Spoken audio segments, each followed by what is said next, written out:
Then, it was over. With the Archdemon dead, the Darkspawn horde quickly crumbled. Most fled back into the deep roads. They would remain a threat in the years to come, but the blight had been ended before it had truly begun.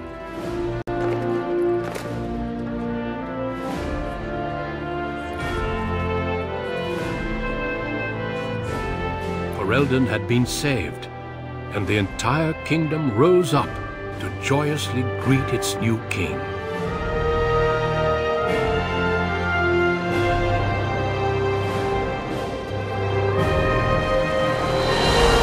Grey Wardens stood redeemed, and a new age had begun. But at what cost?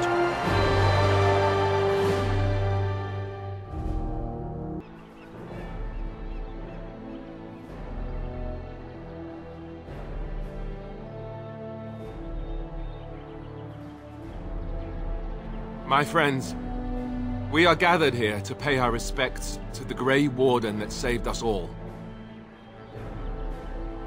He gave his life to destroy the Blight, a sacrifice we must never forget. It was no accident that he was there either. He was special, and each of us has had our life touched by him in some way. He even put me on this throne, despite my protests. But there was no telling him no, right? The Grey Wardens couldn't have asked for anyone finer. How do you properly honor someone like that? The Grey Wardens are building a magnificent tomb at Weishaupt, right next to Garahels. But I'd like to do something as well. Gorham of House Aeducan, please, step forward. You were the Grey Warden's manservant. I was. Until he was exiled from Orzammar. I was quite sorry to see him go.